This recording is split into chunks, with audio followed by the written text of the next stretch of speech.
क्या तुमने कभी महसूस किया है कि जितना ज्यादा तुम शिव का नाम लेते हो, उतनी ही ज्यादा कठिनाइयां तुम्हारे जीवन में आने लगती हैं?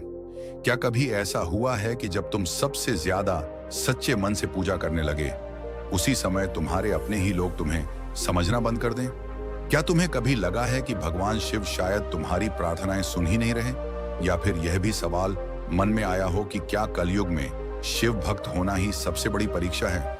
अगर हाँ, तो आज की यह वाणी तुम्हारे लिए है, क्योंकि आज हम उस सत्य को छूने जा रहे हैं जिसे बहुत कम लोग समझ पाते हैं। कलयुग में शिव भक्तों की परीक्षा होती है, लेकिन यह परीक्षा कैसी होती है, क्यों होती है और किसे होती है, यह जानना हर शिव भक्त के लिए आवश्यक है। इस वीडियो को अंत तक जरूर सुनना, क्योंकि जो ऊर्जा अंत में तुम्हें मिलेगी वह तुम्हारे जीवन का रुख बदल देगी। और अगर तुम पहली बार शिव पुराण वाणी पर आए हो तो चैनल को सब्सक्राइब कर लो, ताकि शिव वाणी सीधे तुम्हारे हृदय तक पहुंचे। और कमेंट में लिखो जय शिव शंभू। भक्तों, शिव कभी सीधे परीक्षा नहीं लेते। वह ना तो तुम्हारे सामने आकर पूछते हैं कि तुम कितने बड़े भक्त हो, ना ही कोई लिखित इम्तिहान लेते हैं। शिव की परीक्षा जीवन के भीतर होती है। शिव की परीक्षा तुम्हारे धैर्य में होती है। शिव की परीक्षा तुम्हारे मौन में होती है। और सबसे बड़ी बात, शिव की परीक्षा तब शुरू होती है जब तुम यह सोचने लगते हो कि अब सब ठीक हो जाना चाहिए। कलयुग में शिव भक्तों की पहली परीक्षा होती है अकेलेपन की। जब तुम संसार की भीड़ में होते हुए भीतर से अकेले महसूस करने लगते हो। जब तुम्हारी सोच, तुम्हारी साधना, तुम्हारा संयम दूसरों को अजीब लगने लगता है। तुम शराब से दूर रहते हो, लोग तुम्हें कमजोर समझते हैं। तुम छल से दूर रहते हो, लोग तुम्हें मूर्ख कहते हैं।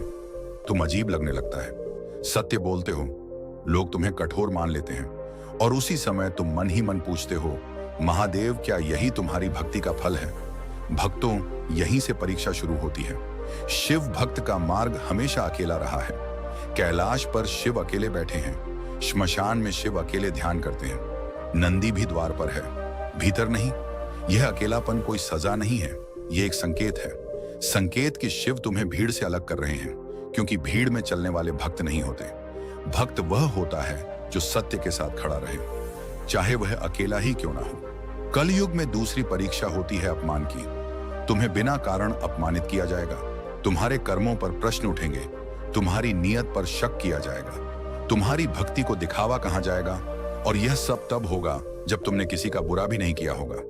यह अपमान शिव की परीक्षा है, क्योंकि शिव यह देखना चाहते हैं कि जब तुम्हारा अहंकार कुचला जाएगा, तब भी तुम शिव ही बने रहोगे या रावण बन जाओगे। याद रखो भक्तों, शिव को झुकने वाला सिर प्रिय है, ऊंचा उठता हुआ नहीं। जो अपमान सह सकता है वही शिव के सबसे निकट होता है, क्योंकि शिव स्वयं भी तो अपमानित हुए हैं। नग्न कहे गए, भस्मधारी कहे गए, अवघड़ कहे गए, लेकिन शिव कभी सफाई देने नहीं गए।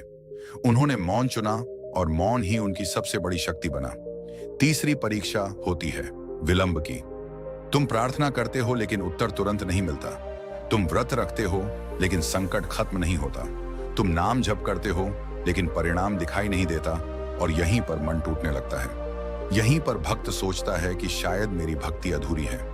लेकिन भक्तों, विलंब अस्वीकार नहीं होता। विलंब का अर्थ है परिपक्वता। शिव जानते हैं कि अगर तुम्हें वह चीज समय से पहले दे दी जाए तो तुम उसे संभाल नहीं पाओगे। इसीलिए वह तुम्हें पहले भीतर से मजबूत करते हैं। जैसे मिट्टी को पकाए बिना मूर्ति नहीं बनती, वैसे ही आत्मा को तपाए बिना वरदान नहीं मिलता। शिव का हर विलंब एक छुपा हुआ वरदान होता है। चौथी परीक्षा होती है संबंधों की। कलयुग में जब कोई शिव भक्त बनता है तो उसके रिश्ते बदलने लगते हैं। कुछ लोग दूर हो जाते हैं, कुछ लोग विरोधी बन जाते हैं, कुछ लोग अचानक ईर्ष्या करने लगते हैं। और भक्त सोचता है, मैं तो शिव की राह पर चला। फिर यह सब क्यों? भक्तों, शिव तुम्हारे जीवन से उन संबंधों को हटा रहे हैं जो तुम्हें बांध रहे थे, जो तुम्हारी चेतना को नीचे खींच रहे थे। शिव का प्रेम बंधन नहीं तोड़ता, पर बंधनों को उजागर जरूर करता है। जो संबंध सत्य पर आधारित नहीं होते, वे शिव की उपस्थिति सहन नहीं कर पाते। इसलिए वे टूटते हैं, और जो टूटता है वही शिव की कृपा से टूटता है। पांचवी परीक्षा होती है भय की। अज्ञात का भय, भविष्य का भय, आर्थिक भय, स्वास्थ्य का भय। और यह भय तब आता है जब तुम शिव पर भरोसा करना शुरू करते हो, क्योंकि शिव चाहते हैं कि तुम यह सीखो कि भरोसा शब्दों से नहीं, समर्पण से आता है। जब सब कुछ छीन जाए तब भी अगर तुम्हारे मुख से नमः शिवाय निकले तो समझो परीक्षा सफल हो रही है। भक्तों, कलयुग में शिव भक्तों की सबसे कठिन परीक्षा होती है विश्वास की। जब सब कुछ विपरीत होता है तब भी शिव पर विश्वास बनाए रखना। जब तर्क कहे कि यह संभव नहीं, तब भी मन में शिव को थामे रखना। जब लोग कहें कि छोड़ दो ये भक्ति वक्ति, तब भी भीतर से आवाज आए नहीं, यही मेरा मार्ग है। शिव भक्त कभी सुविधाओं से नहीं पहचाना जाता, वह पहचाना जाता है उसके धैर्य से, उसके मौन से, उसके आंसुओं से जो किसी को दिखाई नहीं देते, उसके संघर्ष से जिसे वह मुस्कान के पीछे छुपा लेता है। अगर आज तुम्हारा जीवन कठिन है तो समझ लो तुम शिव की दृष्टि में हो। अगर आज तुम्हें तोड़ा जा रहा है तो समझ लो तुम्हें गाढ़ा जा रहा है, क्योंकि शिव कभी साधारण आत्मा पर समय व्यर्थ नहीं करते। जिसे चुनते हैं उसी को तपाते हैं। ये तो केवल शुरुआत है भक्तों, अभी शिव की और भी परीक्षाएं हैं और उन परीक्षाओं के पीछे छुपी है वह कृपा जिसे शब्दों में बांध पाना आसान नहीं। भक्तों, जो परीक्षा दिखाई देती है वह सबसे आसान होती है। जो परीक्षा दिखाई नहीं देती वही आत्मा को बदल देती है। कल युग में शिव भक्तों की कुछ परीक्षाएं ऐसी होती हैं जिनका शोर बाहर नहीं होता, लेकिन भीतर भूकंप आ जाता है। इन परीक्षाओं में ना कोई गवाह होता है, ना कोई सांत्वना देने वाला, सिर्फ भक्त और उसका शिव। और वही तय होता है कि यह भक्ति केवल शब्दों की है या आत्मा की। कल युग में शिव भक्तों की एक गहरी परीक्षा होती है मौन की। जब तुम्हारे पास कहने को बहुत कुछ होता है लेकिन तुम कहते कुछ नहीं। जब तुम्हारे साथ अन्याय होता है फिर भी तुम प्रतिक्रिया नहीं देते। जब तुम्हें सफाई देने का पूरा अवसर मिलता है लेकिन भीतर से आवाज आती है, रुको। यह मौन कमजोरी नहीं है, यह शिव की परीक्षा है, क्योंकि मौन वही साथ पाता है जो भीतर से स्थिर होता है। शिव मौन में ही प्रकट होते हैं। जो बोलते बोलते थक जाता है वह शिव को नहीं सुन पाता। दूसरी छुपी हुई परीक्षा होती है करुणा की। जब तुम्हें चोट पहुंचाने वाला व्यक्ति ही तुम्हारी सहायता मांगता है, जब जिसने तुम्हें अपमानित किया वही तुम्हारे सामने असहाय खड़ा होता है, तब शिव यह नहीं देखते कि तुम्हारा तर्क क्या कहता है, वह देखते हैं कि तुम्हारा हृदय क्या करता है। करुणा शिव का स्वभाव है और जो शिव भक्त बनना चाहता है उसे यह परीक्षा देनी ही पड़ती है।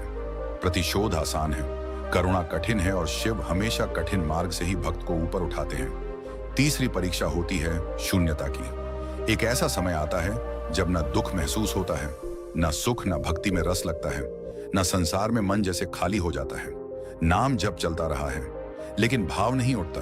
पूजा होती है लेकिन आंसू नहीं आते। भक्त घबरा जाता है, उसे लगता है कि शायद वह शिव से दूर हो रहा है, लेकिन सच्चाई यह है कि यही वह अवस्था है जहां अहंकार धीरे धीरे घुलने लगता है। यह शून्यता शिव की गोद है। जहां कुछ भी नहीं बचता वहीं शिव स्वयं बचते हैं। चौथी परीक्षा होती है पहचान की। जब तुम्हारी पहचान छीन ली जाती है, जिस पद से तुम पहचाने जाते थे वह चला जाता है, जिस रिश्ते से तुम्हें सम्मान मिलता था वह टूट जाता है, जिस भूमिका में तुम सुरक्षित महसूस करते थे वह समाप्त हो जाती है और तुम खड़े रह जाते हो बिना किसी लेवल के। यह परीक्षा बहुत कम लोग सह पाते हैं, क्योंकि अधिकतर लोग शिव नहीं अपनी पहचान की पूजा करते हैं। शिव चाहते हैं कि तुम जानो तुम्हारी असली पहचान नाम, पद या संबंध नहीं है। तुम चेतना हो और चेतना को किसी पहचान की आवश्यकता नहीं होती। पांचवी परीक्षा होती है प्रतीक्षा की थकान। प्रतीक्षा करना आसान है, लेकिन प्रतीक्षा करते करते भी श्रद्धा बनाए रखना कठिन है। वर्षों तक जब कोई बदलाव ना दिखे तब मन थक जाता है, तब भक्ति बोझ लगने लगती है।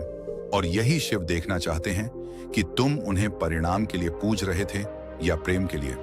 जो परिणाम के लिए पूजा करता है वह थक कर रुक जाता है, जो प्रेम के लिए पूजा करता है वह थक कर भी चलता रहता है। छठी परीक्षा होती है विकल्पों की।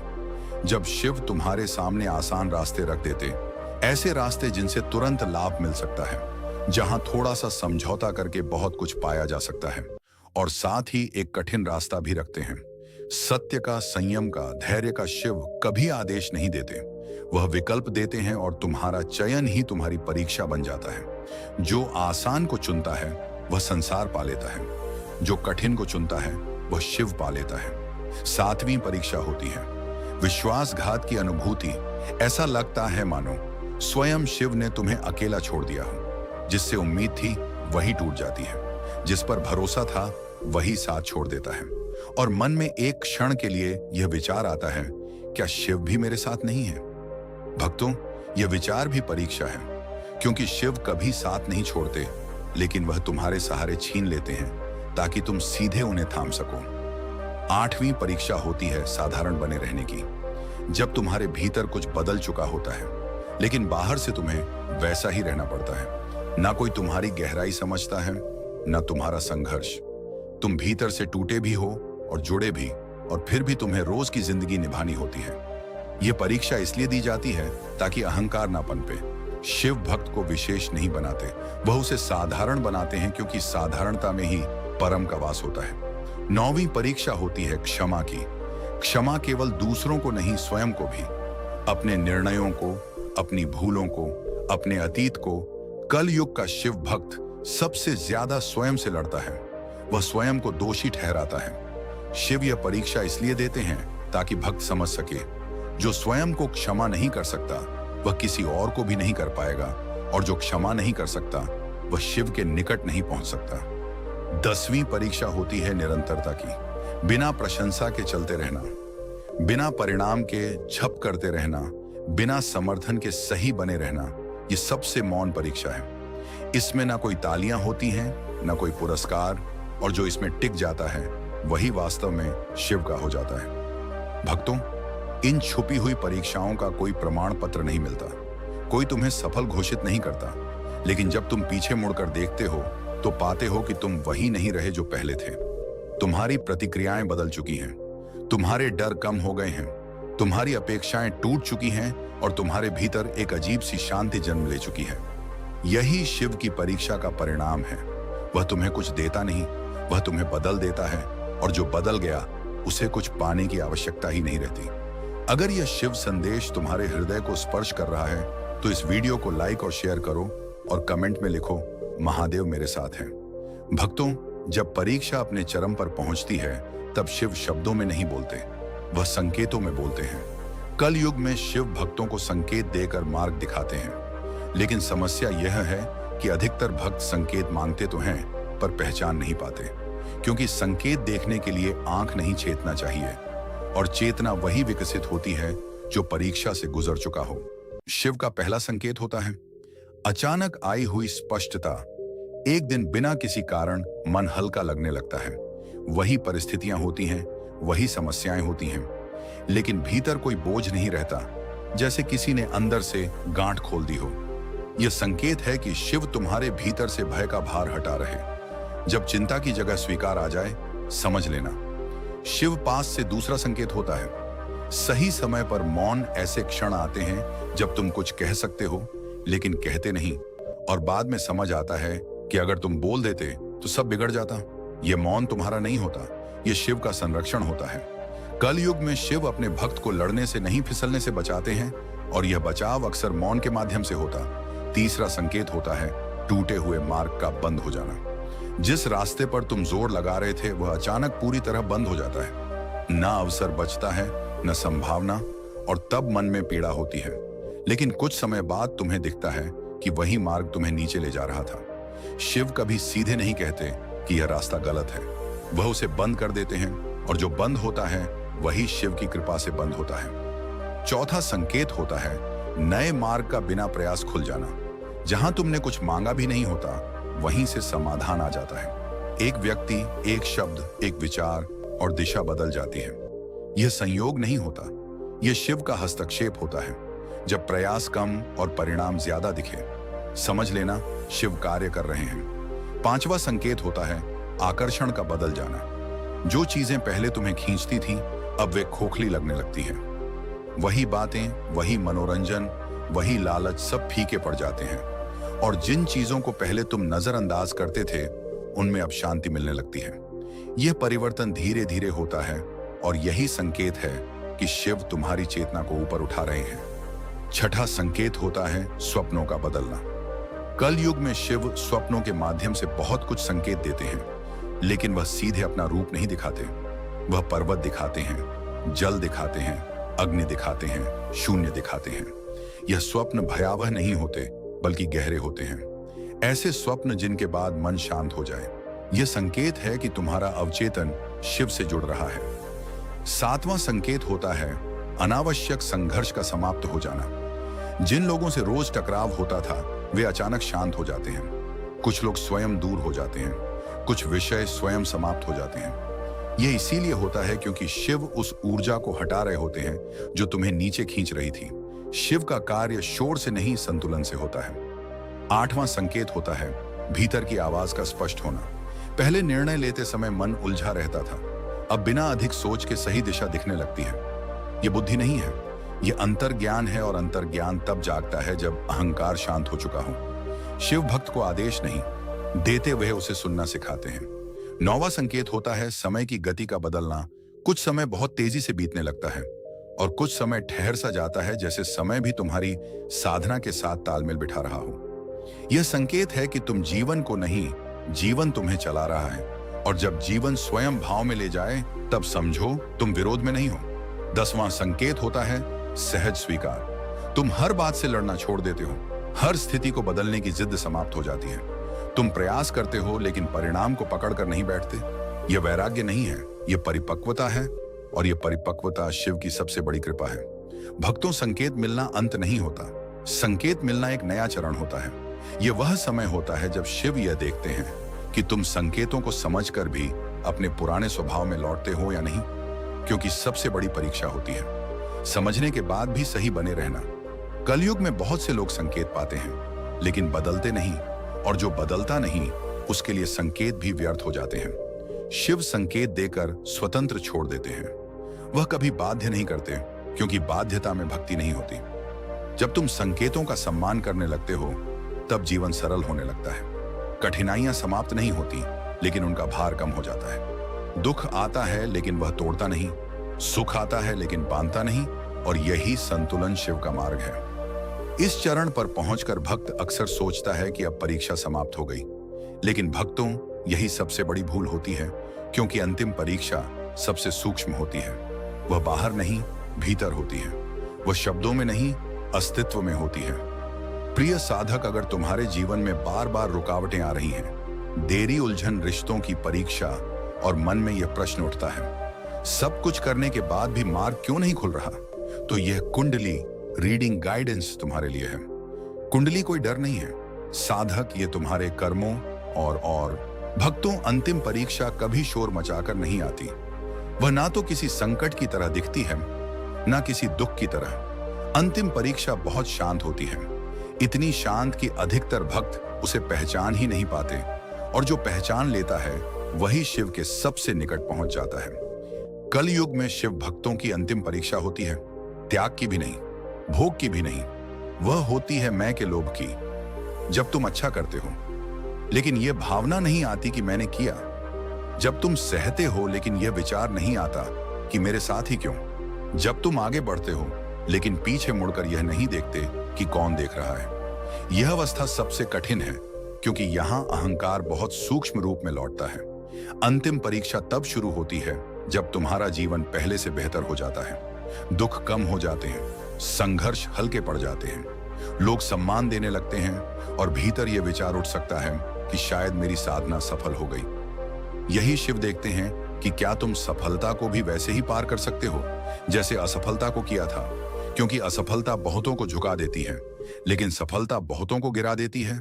शिव भक्त की अंतिम परीक्षा होती है साधारण बने रहना। जब तुम्हारे पास कारण होते हैं विशेष बनने के, जब तुम्हें बोलने का अधिकार होता है लेकिन तुम चुप रहना चुनते हो, जब तुम्हें आगे बैठने का अवसर मिलता है लेकिन तुम पीछे खड़े रहना स्वीकार करते हो। यह कोई मजबूरी नहीं होती, यह चयन होता है, और चयन ही अंतिम परीक्षा है। इस अवस्था में शिव भक्त के जीवन में एक अजीब परिवर्तन आता है।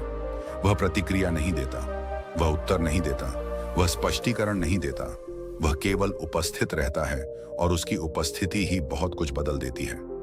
वह ना उपदेश देता है, न मार्गदर्शन, फिर भी लोग उसके पास बैठकर हल्के हो जाते हैं। यह सिद्धि नहीं है, यह शिव की छाया है। अंतिम परीक्षा में शिव यह भी देखते हैं कि क्या तुम उन्हें भी छोड़ सकते हो। हाँ भक्तों, यह सुनने में अजीब लगता है, लेकिन जब भक्ति भी एक पहचान बन जाए तब शिव उससे भी मुक्त करते हैं। जब तुम यह कहना छोड़ दो कि मैं शिव भक्त हूं, जब तुम बस हो जाओ, ना कोई नाम ना कोई भूमिका, तब समझो अंतिम परीक्षा चल रही है। इस चरण पर पहुंचकर कुछ भक्त डर जाते हैं। उन्हें लगता है कि उनसे भक्ति छीन रही है, लेकिन वास्तव में भक्ति गहरी हो रही होती है। अब वह कर्म नहीं रहती, अब वह स्वभाव बन जाती है। जैसे श्वास लेना, ना कोई प्रयास ना कोई दिखावा। अंतिम परीक्षा का एक संकेत यह भी होता है कि तुम किसी से कुछ अपेक्षा नहीं रखते, ना सम्मान की, ना कृतज्ञता की, ना प्रेम की। और जब कुछ नहीं चाहिए होता तब कुछ भी खोने का डर नहीं रहता। यही निर्भयता शिव का आशीर्वाद है। भक्तों, जब अंतिम परीक्षा पूरी होती है तब शिव प्रकट नहीं होते। ना डमरू बजता है, ना आकाश खुलता है, ना कोई चमत्कार होता है। बस जीवन शांत हो जाता है, इतना शांत कि तुम्हें समझ नहीं आता कि बदला क्या है। लेकिन जो भी तुम्हारे पास आता है वह यह महसूस करता है कि यहाँ कुछ स्थिर है, कुछ गहरा है, कुछ भरोसेमंद है। शिव भक्त का जीवन तब भी चलता है। वह काम करता है, वह परिवार निभाता है, वह जिम्मेदारियां उठाता है, लेकिन अब वह बंधा नहीं होता। अब वह करता है क्योंकि करना है, छोड़ता है क्योंकि छोड़ना है। न दुख पकड़ता है, न सुख, और यही मुक्ति की परिभाषा है। कलयुग में शिव भक्त होना आसान नहीं है। यह मार्ग फूलों का नहीं है, यह मार्ग आग का है। लेकिन जो इस आग से गुजर जाता है वह जलता नहीं, वह प्रकाशित हो जाता है। और उस प्रकाश में ना अहंकार होता है, ना भय, सिर्फ करुणा होती है, सिर्फ स्थिरता होती है। अगर तुम यह वाणी सुन रहे हो तो समझो तुम इस मार्ग पर हो, शायद शुरुआत में, शायद बीच में, शायद अंत के पास। लेकिन याद रखना, शिव कभी किसी को आधे रास्ते में नहीं छोड़ते। वे तब तक तपाते हैं जब तक तुम स्वयं हल्के ना हो जाओ, और जब तुम हल्के हो जाते हो तब संसार भारी नहीं लगता। दुख आता है लेकिन टिकता नहीं, सुख आता है लेकिन बांधता नहीं। लोग आते हैं, लोग जाते हैं, लेकिन भीतर कुछ नहीं हिलता। यही शिव की अंतिम कृपा है। यही कलयुग में शिव भक्तों की परीक्षा का पूर्ण फल है। अब ना मांग है, ना प्रश्न है, ना शिकायत है, बस एक शांत स्वीकार है। और उसी स्वीकार में गूंजता है एक मौन मंत्र, ओम नमः शिवाय। अगर इस शिव वाणी ने आज तुम्हारे मन और आत्मा को छुआ है तो इसे अंत तक सुनने के लिए धन्यवाद। चैनल शिव पूर्ण वाणी को सब्सक्राइब करो और कमेंट में लिखो, महादेव मैं आपके साथ हूं, ताकि शिव ऊर्जा तुम्हारे जीवन में सक्रिय बनी रहे। संदेश समाप्त हुआ है, पर महादेव की कृपा अभी भी तुम्हारे चारों ओर प्रवाहित है और हमेशा प्रवाहित रहेगी।